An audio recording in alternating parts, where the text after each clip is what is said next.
Visakha Malkapuram police station పరిధిలో మందు మబ్బులు రెచ్చిపోయారు. Indian Oil black oil terminal వద్ద ఫూటుగా మద్యం తాగిన 6 వ్యక్తులు డ్రైవర్పై దాడి చేశారు. డ్రైవర్పై దాడి చేసిన వారిలో 6 కానిస్టేబుల్ ఉన్నట్లు సమాచారం. చావు బతుకుల మధ్య హాస్పిటల్లో బాధితుడు చికిత్స పొందుతున్నాడు. అయితే ఈ దాడికి నిరసనగా మిగతా లారీ డ్రైవర్లు లారీలను నిలిపివేసి ఆందోళన నిర్వహించారు.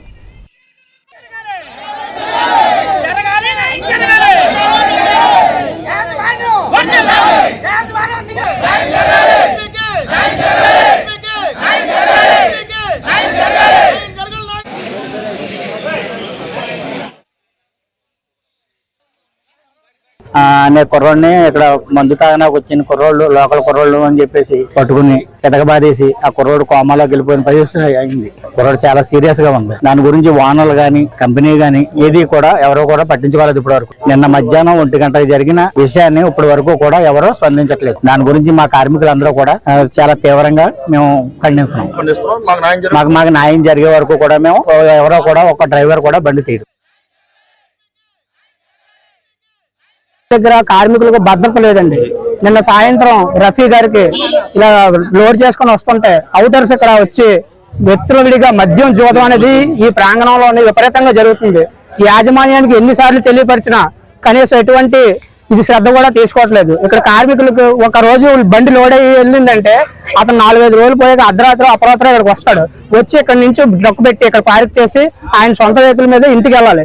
ఇంటికి వెళ్ళేటప్పుడు ఈ రాత్రి పగలు కూడా ఇక్కడ మద్యం జూదం బాగా విపరీతంగా పెచ్చిమీరిపోవడంతో కార్మికులకి భద్రత లేదు. భయంగా బతుకుతున్నారు.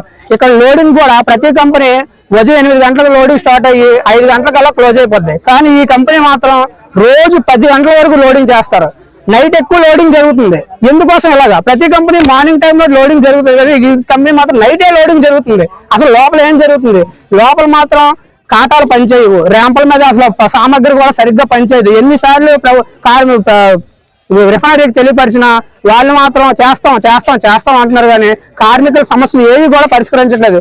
ఇప్పుడు దెబ్బలు తగిలిన వ్యక్తి చాలా విషమ పరిస్థితిలో ఉన్నాడు. వారి భార్య బిడ్డలు కూడా చాలా బాధపడుతున్నారు. కంపెనీ తక్షణం స్పందించి అతని బాగోగులు కంపెనీ భరించాలి. కంపెనీ ప్రాంగణంలో జరిగింది కాబట్టి కంపెనీ భరించాలి. ఓనర్లు కూడా స్పందించాలి దీనికోసం. ఈ రోజు కానీ ఈ సమస్య సాల్వ్ కాకపోతే 3 కంపెనీలు హెచ్పిసిఎల్ పెట్రోల్ కంపెనీలు ఐఓసీలు కూడా రేపు నుంచి మేము సందర్భం చేస్తాం. సార్, ఇక్కడ మేము హెచ్పిసిఎల్ బ్లాక్ ఆయిల్ టెర్మినల్ లో వర్కర్లు అండి, మేము అందరూ కూడా డ్రైవర్లు అండి. నిన్న 3 గంటల సమయంలో బండి లోడ్ అయ్యి బయటకు వచ్చిన సమయంలో ఇక్కడ బయట అవుటర్స్ వచ్చి ఇక్కడ మందు తాగడం జరుగుతుంది హెచ్పిసిఎల్ రోడ్లోని. దీని మీద మేము ఎన్నోసార్లు హెచ్పిసిఎల్ వాళ్ళకి కానీ మల్కాపురం పోలీసు వాళ్ళకి కానీ మేము మెసేజ్ ఇవ్వడం జరిగింది.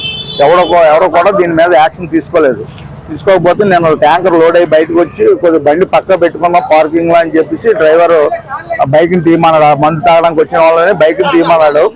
బైక్ని తీసేటప్పుడు తీయమని చెప్తే దాని మీద వాళ్ళిద్దరూ డిస్కషన్ చేసుకున్నారు. 3 వచ్చి 4 ఉన్నారు. ఆ 4 కూడా మా డ్రైవర్ మీద డిస్కషన్ చేశారు. అదేటయ్యా బండి తీయమంటే గొడవ పడతారని చెప్పేసి బట్టి మాట్లాడారు.